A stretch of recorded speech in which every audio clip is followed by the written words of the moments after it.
Hi అండి, welcome to Seemandhra రుచులు. నేను మీ లక్ష్మీ సుజాత. ఇక్కడ మనమైతే కొద్దిగా ఆవకాయ అనేది పెట్టుకుంటున్నామండి.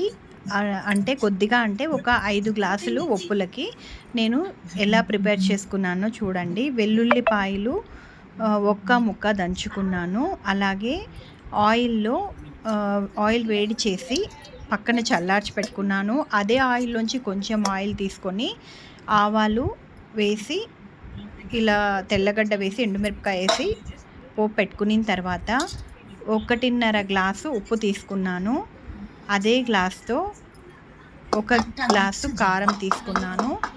అదే గ్లాస్తో ఆవపిండి 1 తీసుకున్నాను. ఒప్పులు ఏ దాంతో అయితే తీసుకున్నానో అదే దాంతో కారము 1 గ్లాస్ వేసి ఇంకా కొంచెం సగానికి కొంచెం తక్కువ వేసాను. అలాగే ఉప్పు 1 గ్లాస్ వేసాను. ఆవపిండి 1 గ్లాస్ వేసాను. అలాగే కచ్చామిచ్చా దంచుకున్న వెల్లుల్లిపాయలు వేసాను.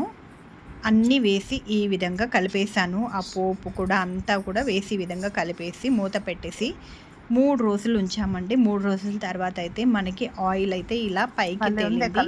నాకు దీనికి 3/4 లీటర్ అయితే ఆయిల్ పట్టింది ఈ ఆవకాయకి. మనం తర్వాత ఉప్పు కారం సరిపోయిందా లేదా చూసుకొని పడితే వేసుకోండి. ఉప్పు తక్కువ ఉంటే ఆవకాయ చెడిపోతుంది. నచ్చితే లైక్ చేయండి, షేర్ చేయండి, కామెంట్ చేయండి.